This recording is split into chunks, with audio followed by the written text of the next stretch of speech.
makna NU bagi Kang Robi apa sih? Bagi saya NU itu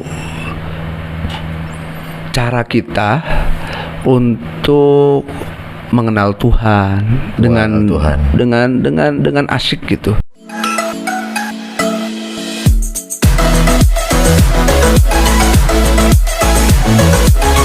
Assalamualaikum Gus Robi. Alhamdulillah. Saya kalau ngobrol sama Gus Robi sama Kiai, jadi harus agak-agak bisa salamnya itu harus fasih pakai F, pakai short fasih. Gitu. Sehat Gus? Alhamdulillah. Waalaikumsalam warahmatullahi wabarakatuh. Sehat. Cuman jangan panggil Kiai lah. Saya masih muda, masih santri ini. Jadi identitas Kiai itu nempelnya kalau udah tua ya? Udah tua aja. Pakaian saya kayak gini masih Kiai aja. Janganlah, santri kita ini. Enak dipanggil Kiai nggak mau. Iya. Panggil Gus atau Kang atau Nah, Akang aja Akang. Akang. Kita kan di Pasundan ini. Di Pasundan ya, di Tanah Akang Banten. aja. Local wisdom kita. Local wisdom. Akang Robi. Nah, Oke. cakep dah tuh. Bismillah biasa nih Gus. Atau Gus lagi. Gak apa-apa juga, Gus juga gak apa-apa. Karena kebiasaan orang-orang manggil Gus, jadi saya ikutan Gus. Tapi Ya.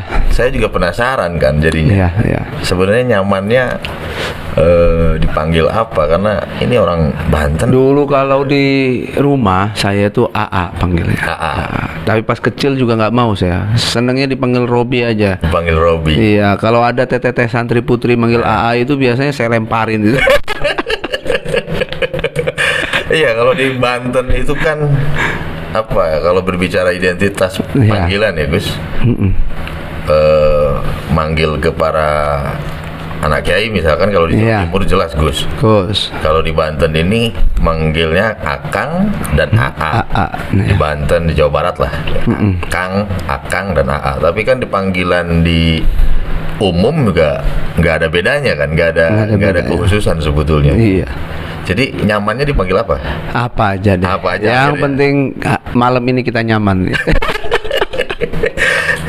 Karena di kontak saya itu karena saya dikasihnya itu ketika minta nomor handphone jenengan itu, nomor handphone kalau dikasihnya itu tulisannya itu A Robi. Iya gitu, bener tuh. Jadi bukan Gus Robi, bukan Kang Robi, tapi itu A Robi. A Robi aja udah. Tapi kalau bahasa Arab A Robi itu Badui itu. Itu kalau Gus Bah katanya itu yang paling nyeleneh tapi berislamnya. Berislam itu. Tapi ya logik gitu. Logik, sederhana lah cara berpikir mereka. Saya sambil merokok ya Gus. Ya mangga. Saya juga udah baru belajar ngerokok ini. Sekarang posisinya Ketua PCNU Kabupaten Serang. Sudah berapa lama itu Kang? Dari November ya. November, Desember, Januari, baru 3 bulan. Berarti. Tapi saya udah lelah pura-pura jadi orang tua itu. Makanya pakaian ini ketika Anda ngundang kita podcast di PW Angsor yuk. Wah, ini kesempatan ini. Saya menunjukkan identitas muda saya. Jadi pakaiannya mohon maaf ini kurang sopan bagi tingkat PCNU mungkin. Tapi saya sesungguhnya sebelum itu adalah Angsor dan masih inginlah menjadi orang muda. Ini. Tapi usia memang berapa, Kang? Saya masih umur berapa ya? 30. Masih 30. Kelahiran? Kelahiran 91. 91 Kang? 91. Ketua NU? Ya, ditakdirkan begitu. Doanya. Gokil. Sama saya Tuhan saya loh. Iya. Gak nyangka saya juga. Ini memang apa ya? Di luar nalar dan di luar prediksi saya gitu. Nasib saya kok cepet amat dituakan orang-orang ini. Iya, saya punya istri orang Cirebon. Di Cirebon itu ya umurnya tua-tua jadi ketua PC itu. Jadi mereka semua pada heran. Ini apa nggak ada orang tua yang Gitu ya pertanyaannya. Atau emang si Robi ini dipantes-pantesin gitu? Jadi Kang Robi sendiri sebetulnya terstigma lah bahwa NU itu memang paling tidak usianya sudah matang begitu ya? Iya, paling tidak kan kayak Nabi Muhammad gitu ya, terutus menjadi nabi dan rasul saat usia 40 tahun kan gitu. Matang lah itu. Tapi ternyata ya saya hibur diri saya sendiri, nyari justifikasi dan sebagainya. Pembenaran. Ternyata nggak gitu-gitu amat tuh gitu. Nggak gitu-gitu amat. Dulu NU ini ya memiliki banyak sekali embrio ya. Salah satunya embrio terawal itu tahun 1914 oleh Mbah Yai Wahab Hasbullah mendirikan Taswirul Afkar. Itu memang cikal bakal pemuda NU lah, Taswirul Afkar dari segi berpikirnya. 1914. Aku lihat Mbak Yai Wahab ini kelahiran tahun berapa ya gitu. Aku cek 1888. Jadi kalau di Cilegon itu terjadi geger Cilegon, ya di Jawa Timur itu terlahirlah seorang tokoh yang luar biasa ya, yang progresif, aktivis, ideologis, semuanya lah ya, konseptor, eksekutor keren itu. Yai Wahab Hasbullah. Jadi Yai Wahab 1888 lahir. Pas usia kurang lebih 26 tahun ya, 1914 mendirikan Taswirul Afkar. Kemudian 2 tahun kemudian 1916 beliau bersama yang nantinya menjadi tokoh Muhammadiyah, Kiai Haji Mas Mansur, 1916 itu mendirikan Nahdlatul Wathon. Itu beliau umur berapa berarti? 28 ya. 28. Jadi Nahdlatul Wathon. Nah, ini cikal bakal pembelaan tanah air ya, kebangkitan tanah air yang kemudian diadopsi oleh Tuan Guru Zainuddin di mana namanya? Lombok. Di Lombok sana, Nahdlatul Wathon ya.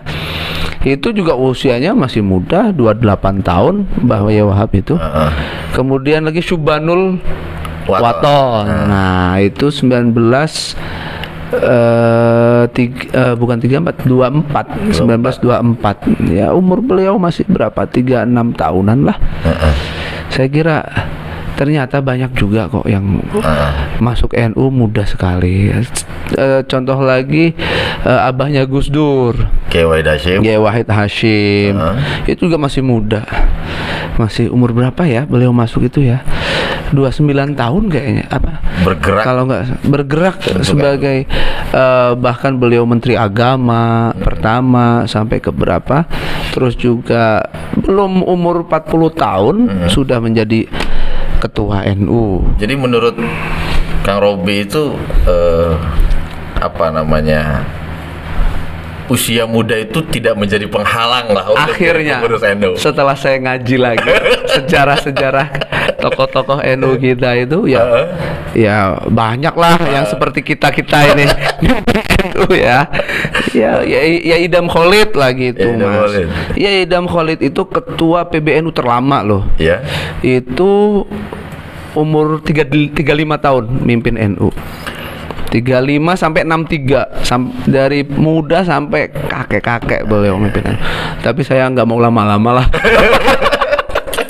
Nggak lama-lama di kabupaten maksudnya. Dan itu beliau kan skalanya nasional kan.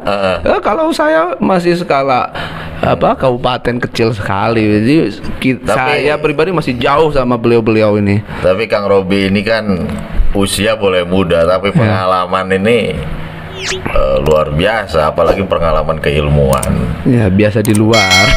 Biasa di luar. Dulu dari usia berapa pesantren itu, Kang? Aku itu ya dipaksa sekolah sama ibuku. Umur itu kurang 5 tahun. Kurang 5 tahun udah sekolah. Jadi ya 5 tahun lah gitu. Ya karena TK belum masyhur kan, apalagi PAUD sebagainya nggak ada. Dites guru, suruh baca, suruh baca Quran, baca, suruh ngitung bisa. Ya udahlah, ikut. Lah ini pengaruh. Akhirnya apa? Setiap saya masuk itu di kelas memang paling muda terus saya. Jadi sekarang pun jadi pas ke pondok misalnya itu tamat SD yang harusnya umur 13 12 lah, saya 11 umur 11 tahun udah dilempar tuh ke Jawa Timur, ke Lirboyo. Usia ya 11 tahunan lah. 11 tahun Ya 2002 ya. Itu lagi senang-senangnya main kelereng gitu. Itu saya udah puas tapi. Udah puas. Saya kebetulan alhamdulillah selama SD itu nakal ya. Sekolah madrasah bolos terus. Di Lirboyo berapa tahun, Kang? Itu kita bahas sedikit lah, 6 tahun. 6 tahun dari 2002 sampai 2008. 2008. Iya. Gokil. Itu juga dipaksa itu di Lirboyo itu. Ya saya kan nggak punya lah jiwa kepemimpinan dan sebagainya. Cuman hanya gara-gara secara kebetulan saya menang lomba MKK ya. MKK itu Musabaqah Qiraatil Kutub. Ya tingkat pondok menang, lanjut kan, tingkat kota menang, tingkat provinsi menang, akhirnya mewakili Lirboyo di nasional. Itu 2006 itu. Berarti aku usia berapa itu 2006 ya? Saya masih aliyah itu. Iya, ya satu aliyah saya. Satu SMA dan menang, kebetulan. Jadi, menang. Qiraatul Kutub itu baca kitab Bulughul Maram. Kitab hadis, bidang hadis kita. Jadi usto ya, tingkat tengah. Ya itu sama, ngelawan yang tua-tua 38 tahun, 36 tahun, 20 tahun itu. Oh, ini udah ustadz semua. Dan ini MKK yang kedua ya. Jadi belum ketat-ketatnya. Masih bisa lah dipalsukan sebagainya.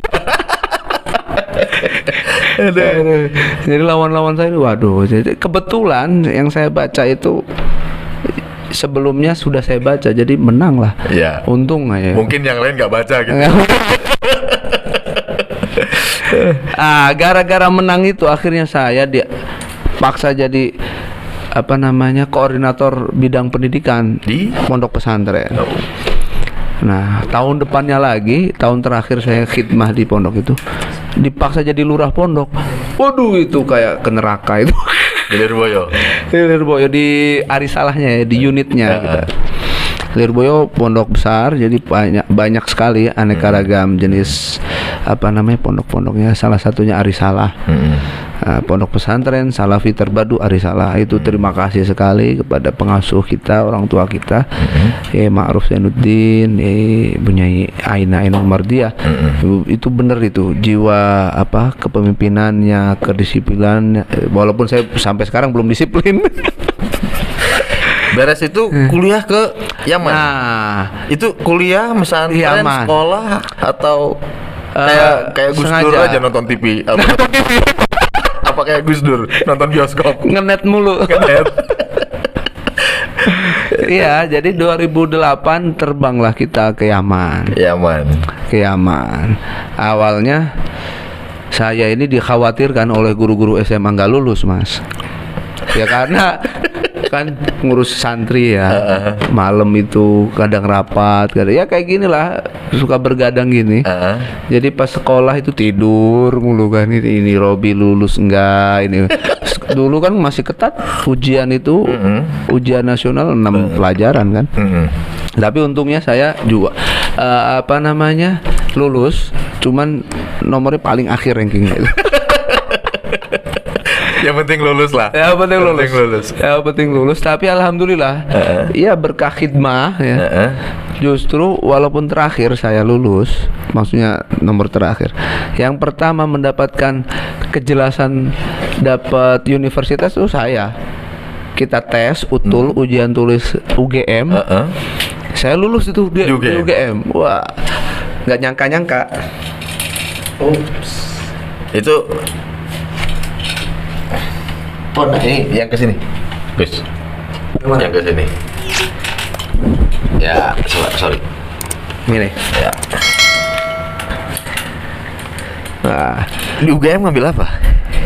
Gayanya keren gayanya. Jadi saya pilih filsafat sama sastra Asia Barat. Ya padahal mau bahasa Arab gitu. Jadi UGM lulus, kata kiai saya, udah tes lagi ke sana, ada beasiswa ke Yaman kata. Waduh, saya nggak tahu Yaman itu kayak gimana kan. Tapi ya karena kita ini santri ya harus nurut kiai. Ya ke kiai lah kita nurut. Tes, alhamdulillah lulus juga. Maka pilih mana Mbak Yai? Udah ke Yaman katanya.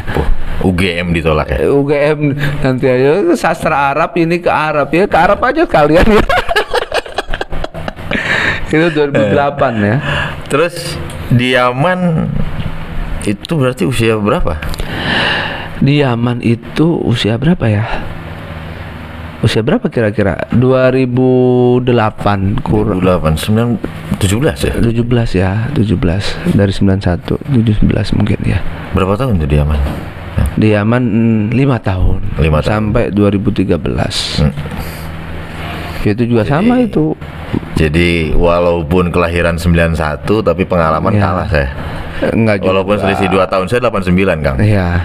Tapi ini soal pengalaman dan soal isi kepala, bainas sama was sumur. Enggak juga Bang. Di antara langit sama sumur. Aku di NU ini kan didikan abang. Gokil. Ini saya tertarik aja ya, namanya. Begitu tahu usia Kang Robi, kemudian ternyata menjadi pemimpin NU di tingkat kabupaten. Yang lain tadi kita berbicara NU itu ya harus berusia kira-kira matang lah. Walaupun yang lain-lain syarat-syarat dan lain sebagainya kan diukur ya. Itu apa namanya? 3 bulan menjadi ketua NU itu apa? Feel-nya kayak apa? Ada yang berubah kah? Ada yang gimana gitu? Ya alhamdulillah sih, karena kita itu juga awalnya memang terpaksa di organisasi, tapi akhirnya kan menikmati. Ya karena ada beberapa pengalaman lah. Jadi nggak begitu berat-berat amat. Cuman agak kagok aja menghadapi para romo yai, kiai-kiai, para senior lah katakanlah. Para senior nih. Kita harus tahu diri, harus benar-benar ngomong beliau-beliau, jadi abdi beliau-beliau lah kita. Walaupun ketua. Iya, karena kita masih muda. ini menarik karena apa namanya ya, sejak dulu sebelum kemerdekaan tidak hanya di NU barangkali posisi senior, junior, tua dan muda tidak hanya di NU, bahkan di kelompok nasionalis, di kelompok manapun kayaknya selalu ada apa namanya ya, hal yang menarik untuk ditulis, dibicarakan, didiskusikan. Ini tentang hubungan antara senior dan junior, tua dan muda. Tapi cara Kang Robi lebih memilih ngemong ya. Apalagi ketika sambutan apa itu banyak kiai-kiai, aduh geli nih, belum siap gitu deh. Aku masih muda, jangan kiai. Tapi dibantah sama Rois Surya. Gimana? Harus kita panggil kiai muda, jangan Gus. Kalau Gus ada jadabnya nanti. Ada nakalnya lagi nanti. Iya. Tapi ya Gus Dur juga sampai meninggalnya tetap dipanggil Gus, makanya biar kalau salah kan masih Gus lah. Saya pengen juga kayak gitu.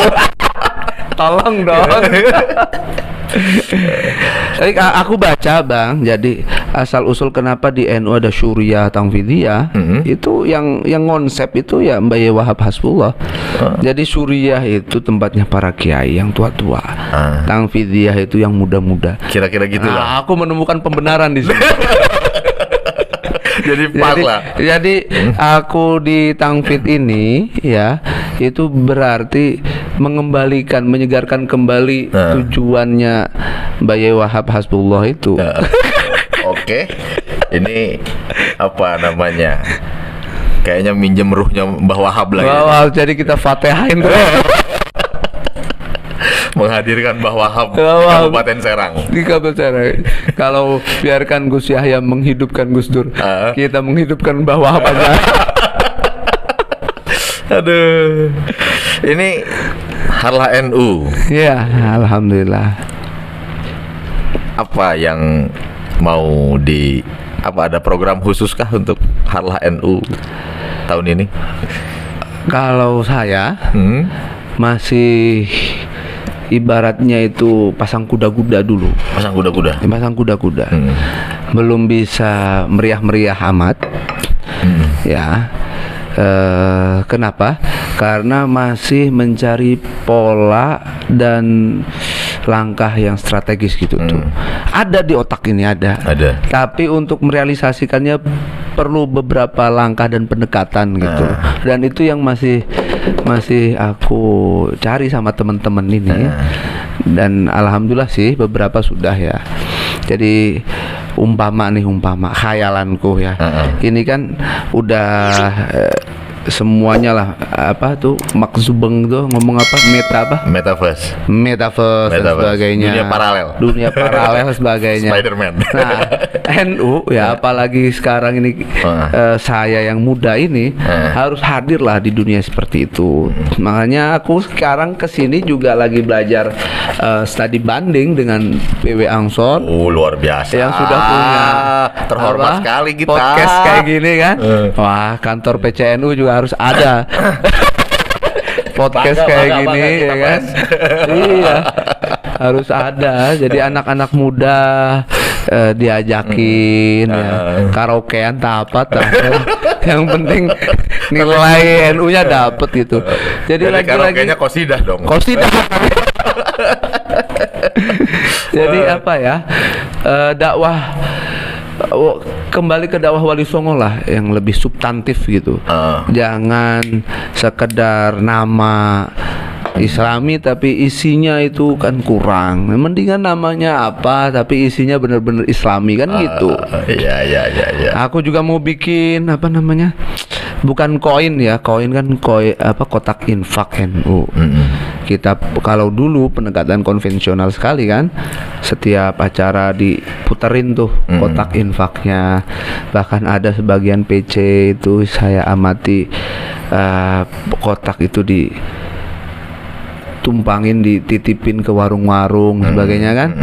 Aku tuh mau bikin e-coin gitu tuh. Elektronik coin kan gitu. Ada NU Kabupaten Serang gitu.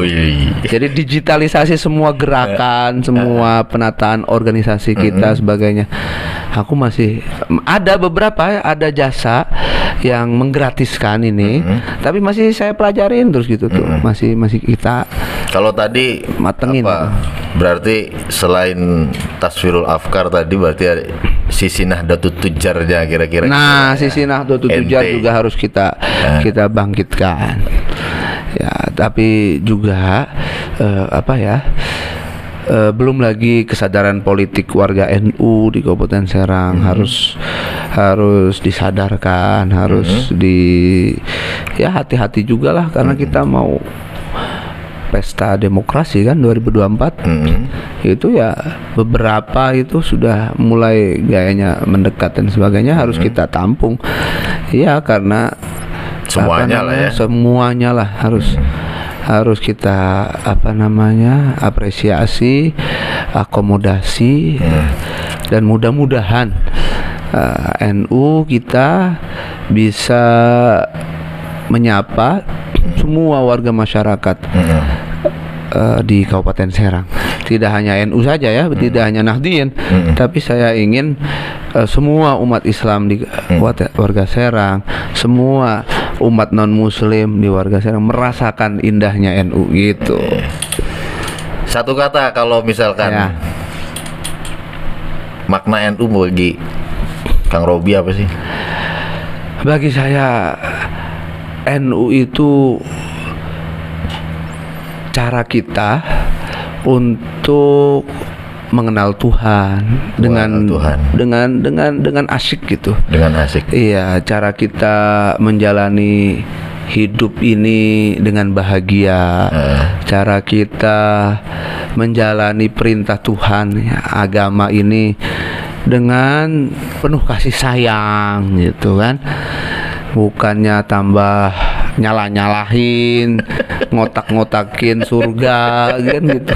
Enggak, emang enggak gitu banget. Emang surga terkotak-kotak ya? Seolah-olah bagi gitu. Lo kalau bukan gua, neraka kan repot itu. Oh ya. No. Cara kita bergaul dengan makhluk-makhluk Allah, mulai dari manusia, lingkungan, hewan, tempat, sebagainya, dengan baiklah, semuanya adalah anugerah yang harus kita syukuri gitu. Jadi aku nemuin itu semua di NU.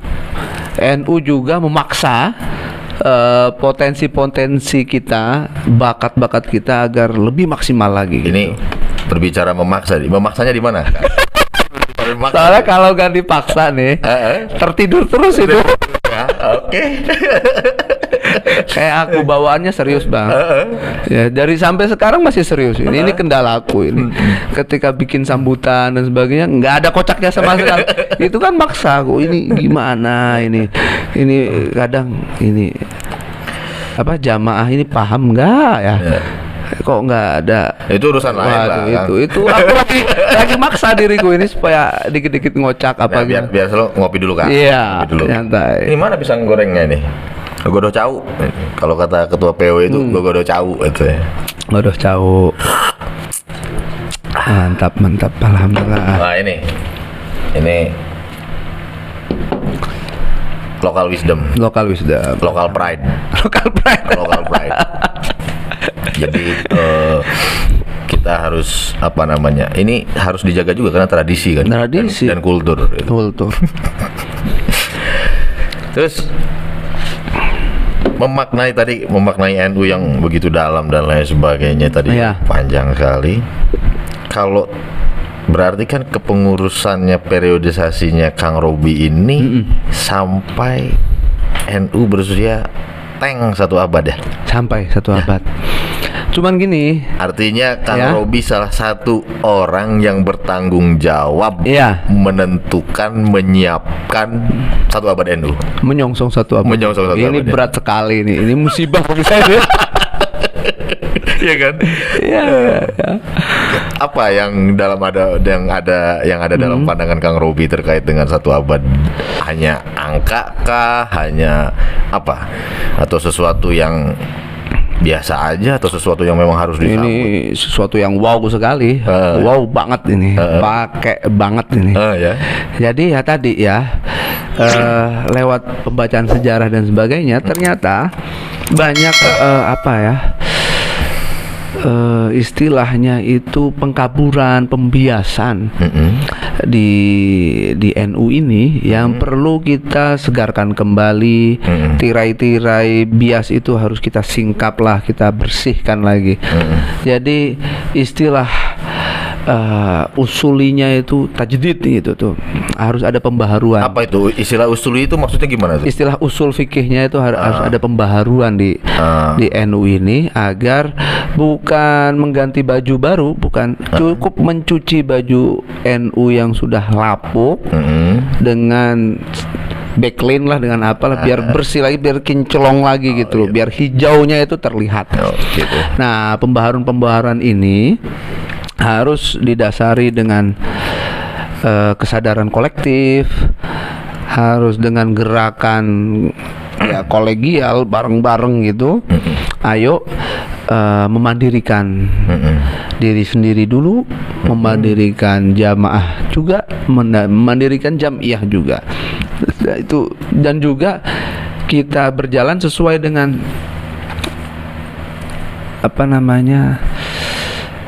sesuai dengan zaman sekarang gitu loh. Jadi kayak acara-acara nih, aku sengaja sering aku live gitu loh. Ya ada Kang Safihi, ada Kang Sarbini gitu. Jadi acara apa aja kalau NU nih live gitu. Sekarang juga mau live. Ternyata nanti kan ya nggak apa-apa deh gitu. Jadi artinya harus lihat, ikuti dan perkembangan zaman lah ya. Ikuti perkembangan zaman. Kalau enggak akan menjadi fosil sejarah. Fosil sejarah. Jadi kalau tapi kan dulu orang banyak juga tuh yang apa ya, dalam tanda petik alergi dengan perubahan gitu loh. Oh, nggak bisa. Kita Nggak bisa. Kita di dunia ini ya, sunnatullahnya, hukum alamnya memang harus berubah. Kita aja dulu dari nggak ada jadi ada, ada itu juga masih berupa bayi, kemudian jadi bocah, jadi remaja dewasa, terus tua, kan gitu. Memang itu sebuah keniscayaan. Tapi kita harus teliti betul menjawab dan menyikapi perubahan ini bagaimana gitu loh. Nah, itu harus pembekalan itu ilmu. Lebih condong kemana itu? Lebih condong ke mewarnai zaman atau diwarnai zaman? Saling akhirnya. Saling mewarnai. Asal ketika diwarnai oleh zaman, warnanya yang indah, yang cantik gitu. Jangan yang keruh, yang jelek ya. Jangan mau. Kalau umpama ada ya, kita harus bersihkan itu. Iya. Gitu. Jadi lomba mewarnai nanti. Ya, perlu ada transformasi pola program kegiatan kita lah. Itu memang ada di kitabnya itu ya, yang kayak gitu. Wah, ada ya. Jangankan di Al-Quran, jangankan di kitab kuning, dulu di Taurat itu ada kayak gitu. Kitab Taurat. Dan ini dari Syekh Nawawi Banten ya, di kitab-kitabnya itu. Beliau mengutip dari kitab Taurat, Nabi Musa itu, bahwa orang yang berakal harus mengerti zamannya. Orang yang berakal harus fokus improvisasi dirinya gitu. Orang berakal harus bisa menjaga lisannya, sikapnya. Itu artinya kalau orang yang tidak bisa melakukan itu nggak berakal. Ya. Itu apa ya, peninggalan purba kan. Ibaratnya Taurat kan ya hal yang dulu sekali, tapi ternyata luar biasa perhatian dengan zaman itu. Tolak ukurnya yang nggak ngerti zamannya berarti nggak berakal dong. Nah, kita kan kebetulan ngakunya berakal nih. Ya ayolah, pahami zaman ini. Kalau hari ini misalkan Kabupaten Serang tuh ada berapa PAC? MWC, sorry. Majelis Wakil Cabang kita banyak, Bang. 29 kecamatan. Dan itu luas sekali. Secara geografis luas sekali. Kita ada perbatasan dengan kota Cilegon, kayak di rumah saya, Keramat Watu. Ada perbatasan dengan Kota Serang, itu juga rumah saya tuh. Rumah saya kiri itu Kota Serang, kanan itu Cilegon. Ada juga Baros ya. Ada juga Pandeglang. Perbatasan kayak Baros itu. Ada juga Petir itu kecamatan kita perbatasan dengan mana? Lebak dan Pandeglang. Banyak banget. Itu ada juga Tangerang kan, kayak Jawilan. Gimana kondisi jamaah ya, pengurus atau jamaah itu? Kalau Kabupaten Serang itu kira-kira berapa persen masyarakatnya yang NU? Banyak ya.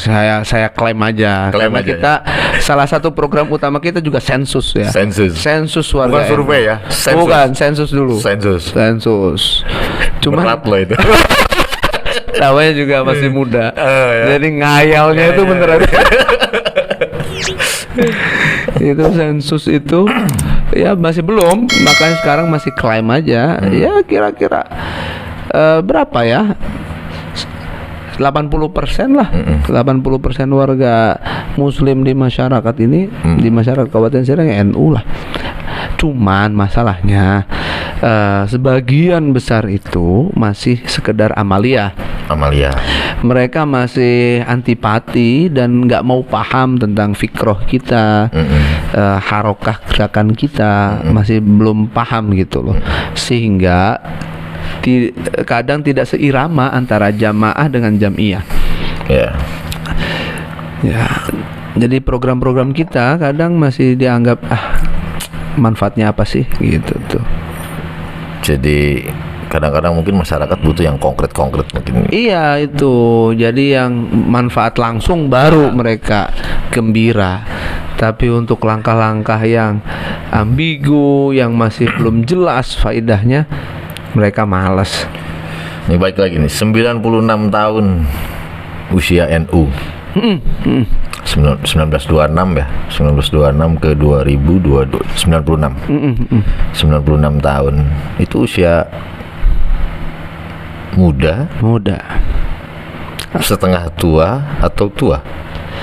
Kalau ukuran organisasi, ukuran manusia itu jelas masih udah tua banget ya. Tapi untuk ukuran organisasi tergantung kita ukurannya pakai apa. Kalau pakai ukuran Indonesia, ini sebuah prestasi yang luar biasa. Tidak banyak organisasi setua ini gitu loh. Nggak banyak. Di dunia? Di Indonesia lah. Oh, di Indonesia. Kalau di dunia masih banyak yang lebih tua kan? Ya maksudnya kayak Al-Azhar. Apa namanya? Kalau gerakan-gerakan apa yang agak-agak Freemansori lu jauh banget mas. Masih banyak yang lebih tua gitu kan. Iya, jadi ini sebuah hal yang harus kita syukuri dan kita aktualkan. Bukan menjadi semakin tua, tapi justru harus diremajakan kembali bagi harus saya. Diremajakan Kembali. Pakai inilah apa namanya? Kalau peremajaan itu peremajaan kulit ya. Pakai apa namanya? Apa biar glowing kira-kira gitu. NU ini biar glowing. Glowing. Iya soalnya ya menurut data juga sekarang dan sampai 2030 ke atas itu populasi penduduk Indonesia ya termasuk Kabupaten Serang ini kebanyakan nanti akan banyak yang muda dibandingkan yang tua.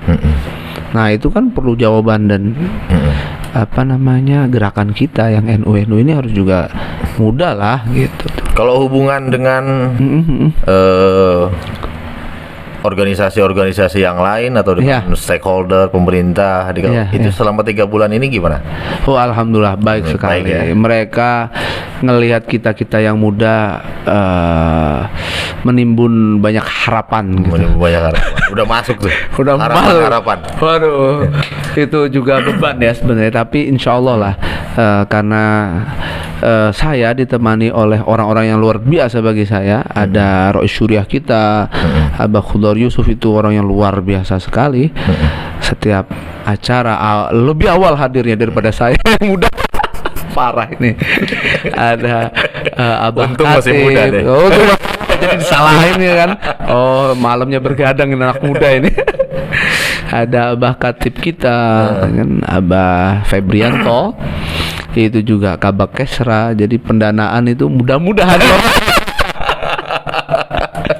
Ini kalau MU-nya lahir 91, ansornya gimana? Harus ya 2000 itu. Ada sekjen saya, sekretaris saya itu Bang Gofur.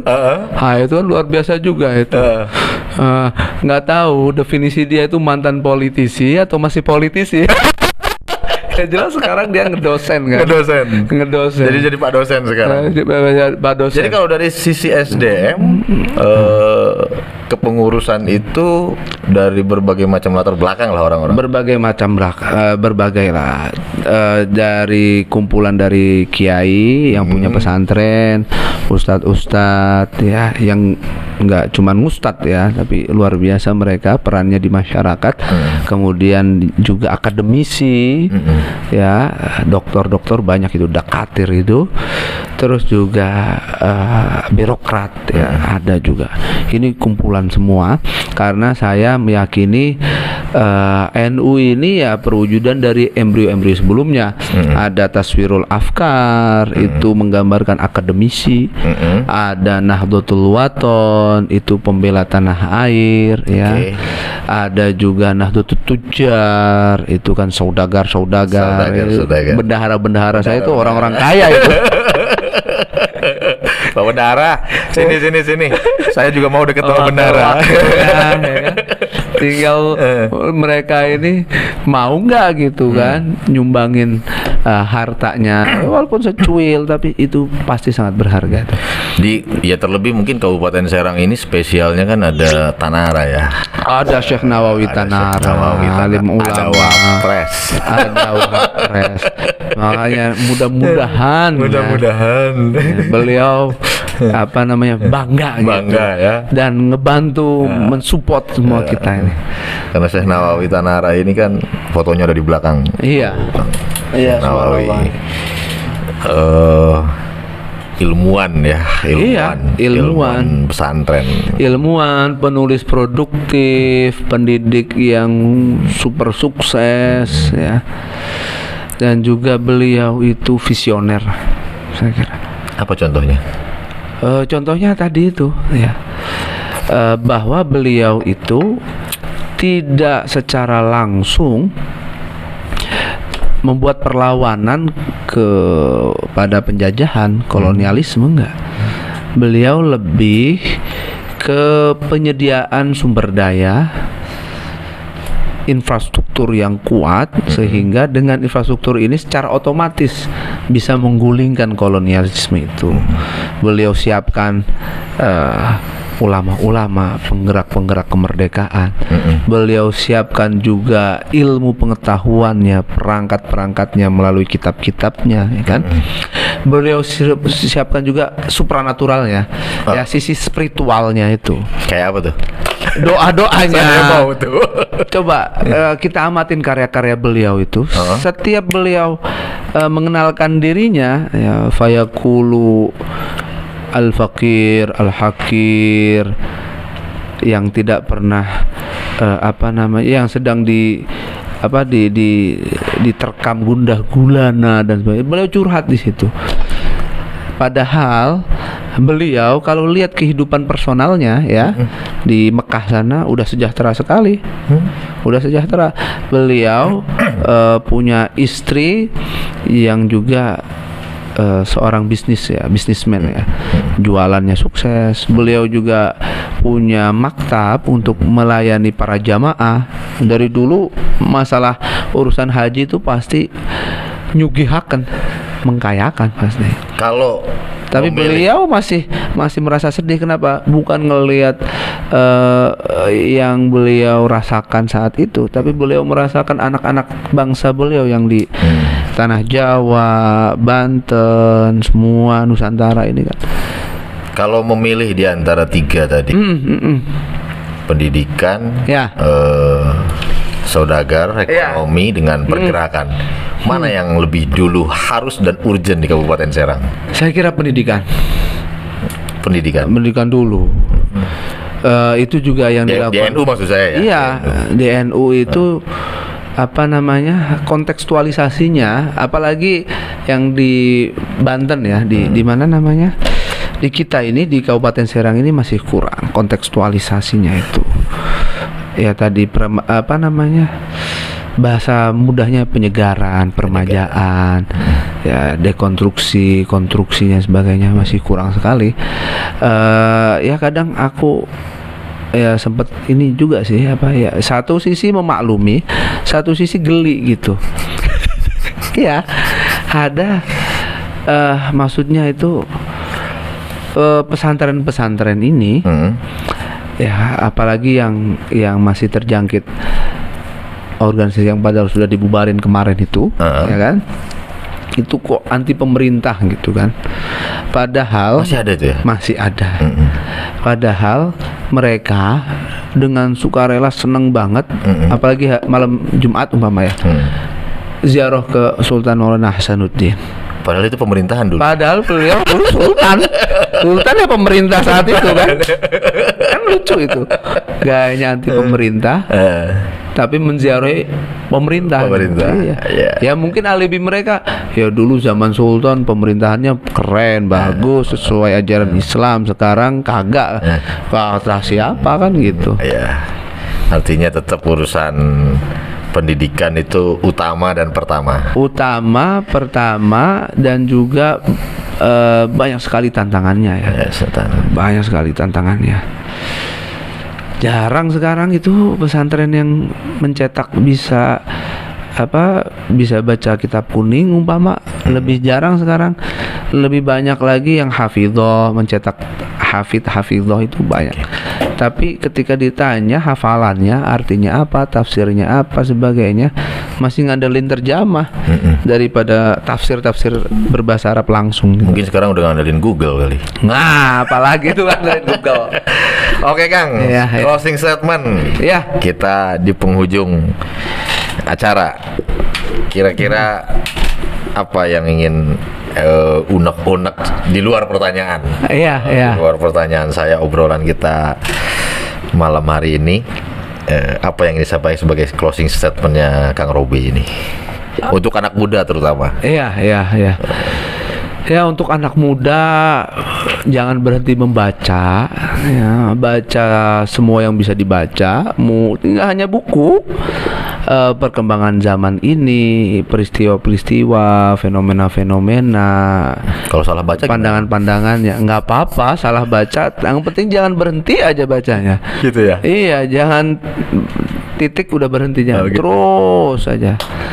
Yang kedua, mari kita kembangkan improvisasi bakat dan potensi kita. Semuanya pasti dimudahkan sesuai takdirnya masing-masing. Tidak hanya mengandalkan nasab, tapi nasib itu harus benar-benar kita perjuangkan dengan sebaik-baik. Karena saya masih muda, saya lebih muda amanat itu. Oke, terima kasih Kang Robi, waktunya ngobrol-ngobrolnya tadi, ngobrol santai, karena ini memang podcast ini didesain untuk kalau bisa ngobrol ngalor ngidul deh gitu. Ngalor ngidul lebih nikmat itu. Sambil ngopi apalagi. Jangan terlalu ngomong yang tematik gitu. Bisa ngobrol ngalor ngidul aja. Ngalor ngidul itu bahasa Serangnya apa ya? Ya ngalor ngidul ya. Ya justru yang kayak gini malah laku gitu. Ngaler. Justru laku daripada yang serius yang ini. Ngaji virtual itu jarang diminati tuh kalau ada utawi ikiku. Juga aku pusing itu. Ini pertanda akhir zaman ini. Atau emang harus berubah itu sistem ya? Iya. Itu ya teruslah dibacalah nantilah. Ya, terima kasih Kang Robi. Itu saja mungkin publik. Ini demikian diskusi kita, ngobrol kita kembali lagi nanti di episode ya namanya, atau apa kita punyanya. Wallahul muwaffiq ila aqwamit thoriq. Assalamualaikum warahmatullahi wabarakatuh. Waalaikumsalam warahmatullahi wabarakatuh.